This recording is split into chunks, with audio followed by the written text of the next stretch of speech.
നിങ്ങളുടെ favourite shows ഇനി ഒരിക്കലും മിസ്സാവില്ല. ഇപ്പോൾ C5 കാണും നിങ്ങളുടെ ഫേവറേറ്റ് ഷോസ് തികച്ചും സൗജന്യമായി. കേട്ട് കാണോ? ഇല്ലെന്ന് തോന്നുന്നു. പക്ഷെ സൂക്ഷിക്കണേട്ടത്തി. നമ്മുടെ മനസ്സിലുള്ളത് പോലും കേൾക്കും ഐശ്വര്യടത്തി.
എന്താ? ഏയ് ഒന്നുമില്ല. വരുണ ആരെയാ നോക്കുന്നേ? ഞാൻ രാധയെ ഒന്ന് നോക്കായിരുന്നു. എന്തിന്? അത് എന്റെ ഒരു സുഹൃത്ത് വിളിച്ചൊരു സംശയം ചോദിച്ചു. പുരാണത്തിലെയാ. എനിക്ക് പറഞ്ഞു കൊടുക്കാൻ അറിയില്ല. പിന്നെ രാധയ്ക്ക് അതൊക്കെ നല്ല നിശ്ചയമാണല്ലോ. പറയും. എന്താ സംശയം? തനിക്കറിയാവോ? ഞാനും മാറ്റുവാശ്ശേരി ജനിച്ചതാണല്ലോ. അതും ദേവനാരായണൻ തിരുമേനിയുടെ രക്തത്തില്. എങ്കിൽ ശരി. സീതാദേവിക്ക് ഒരു പൂർവ്വജന്മം ഉണ്ടായിരുന്നു. അങ്ങനെ ഒരു പൂർവ്വജന്മം ഉണ്ടായിരുന്നെങ്കിൽ അന്ന് സീതാദേവിയുടെ പേരെന്തായിരുന്നു? അത് ഞാൻ വേണമെങ്കിൽ അച്ഛനോടൊന്ന് വിളിച്ച് ചോദിച്ചിട്ട് വരുണോട്. കണ്ടോ, തന്റെ അറിവ് ഇത്രയേ ഉള്ളൂ. അതുകൊണ്ടാണ് ഞാൻ രാധികയോടൊന്ന് ചോദിക്കാന്ന് വെച്ചത്. വരുൺ ഇപ്പൊ അങ്ങോട്ട് പോണ്ട. ചേച്ചി അവിടെ സുഖമില്ലാതെ കിടക്കുക. എന്തു പറ്റി? അയാൾക്ക് ഇതുവരെ കുഴപ്പമൊന്നുമില്ലായിരുന്നല്ലോ. എന്താ അസുഖം? ഞാനൊന്ന് നോക്കട്ടെ. വരുൺ, അത് പിന്നെ വരുൺ പോയി അന്വേഷിക്കേണ്ട അസുഖമല്ല. അങ്ങനെ ഒരു അസുഖമുണ്ടോ? അന്വേഷിക്കേണ്ടതും അന്വേഷിക്കേണ്ടാത്തതും? അത് പിന്നെ ചേച്ചിയുടെ അസുഖം പെൺകുട്ടികൾക്ക് സാധാരണ ഉണ്ടാവുന്ന വിഷയമാ. പിന്നെ അങ്ങനെയുള്ള ദിവസങ്ങളിൽ ചേച്ചിക്ക് ആരും അടുത്ത് വരുന്ന ഇഷ്ടമല്ല. നല്ല ദേഷ്യമായിരിക്കും. അതുകൊണ്ടാ പറഞ്ഞത്. ഓ, എന്നാ ആയിക്കോട്ടെ. ചോദിച്ച സംശയം ഞാൻ വേണമെങ്കിൽ ചേച്ചിയോട് ചോദിക്കാം. എന്നിട്ട് വന്ന് പറഞ്ഞാൽ മതിയല്ലോ. ഇനിയിപ്പോ അതിന്റെ ആവശ്യമൊന്നുമില്ല.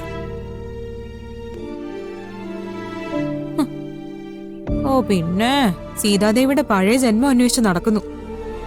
അടുത്ത് ചെന്നിരുന്ന് സംസാരിക്കാൻ വേണ്ടി. എന്തായാലും വായിൽ നല്ലൊരു കള്ളം വന്നാൽ നന്നായി. ഇന്നിനി അവര് തമ്മിൽ കാണുന്ന പ്രശ്നമേ ഇല്ല.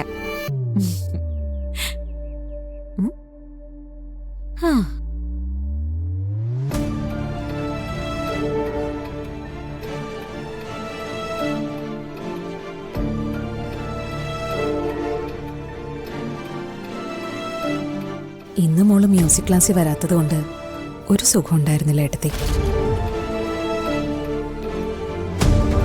ഒരു നേരം പോലും അവളെ കാണാതിരിക്കാൻ പറ്റില്ല എന്നുള്ള അവസ്ഥയായി. ഇടയ്ക്കിടയ്ക്ക് ഒന്ന് കാണാതിരിക്കുന്ന നല്ലതാ.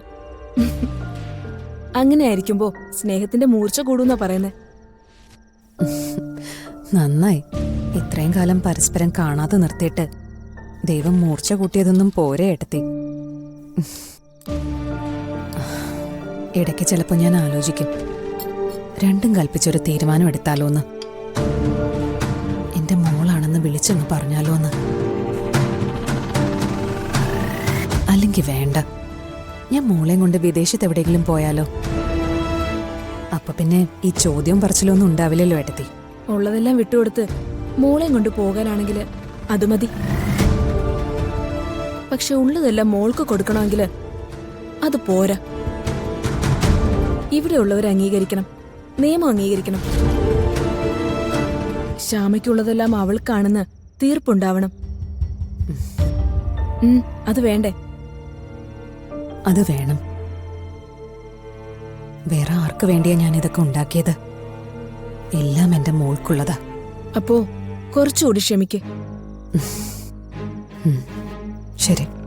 അപ്പോ ആദ്യം എടുക്കേണ്ട തീരുമാനം ഒരിക്കലും ആവേശം കാണിക്കില്ലെന്നും ഒരിക്കലും സത്യം വിളിച്ചു പറയില്ലെന്നോ.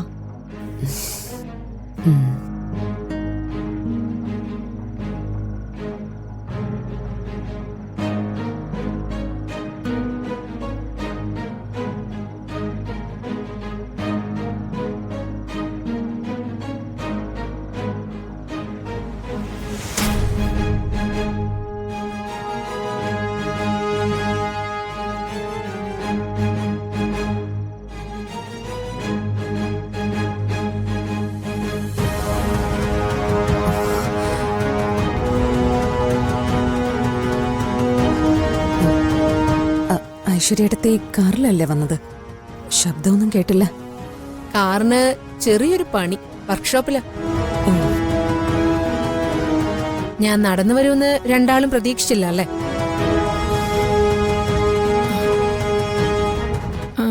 ഐശ്വര്യ ഭക്ഷണം കഴിക്കാനിരിക്കുന്നോ?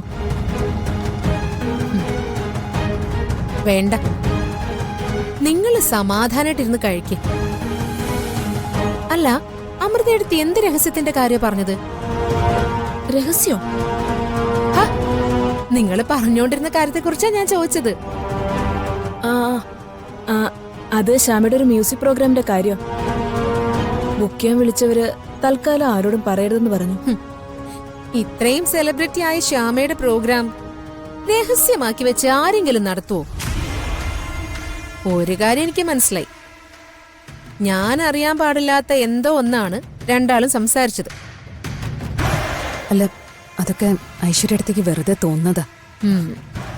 ഞങ്ങൾക്കിടയിൽ എന്ത് രഹസ്യം? ഒന്നുമില്ല ഏട്ടത്തി.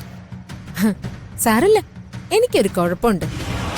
ഒരു കാര്യം പാതിയിൽ നിന്ന് കേട്ടാലേ അത് തുടക്കം മുതലേ കേൾക്കണമെന്ന് ആഗ്രഹിച്ചു പോവും. എന്ത് ചെയ്യാൻ? ശരി, നിങ്ങൾ കഴിക്ക്, ഞാനൊന്ന് കുളിക്കട്ടെ.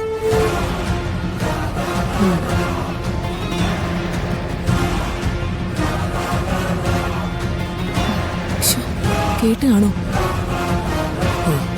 ഇല്ലെന്ന് തോന്നുന്നു. പക്ഷേ സൂക്ഷിക്കണം ഏട്ടത്തി.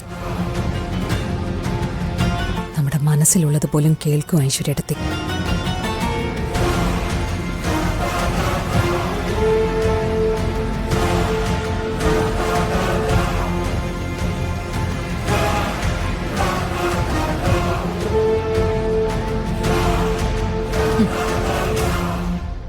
ശ്യാമയുടെ പ്രോഗ്രാം, അതിന്റെ രഹസ്യങ്ങള്. എന്ത് നല്ല ഭംഗിയായിട്ടാ രണ്ടുപേരും കൂടെ കള്ളം പറയുന്നത്. നീ നിന്റെ മകളെ കുറിച്ചാ പറഞ്ഞതെന്ന് എനിക്കറിയാം ശ്യാമ. ഡൗൺലോഡ് ചെയ്യൂ C5 ആപ്പ്. കാണൂ എല്ലാ എപ്പിസോഡുകളും സൗജന്യമായി.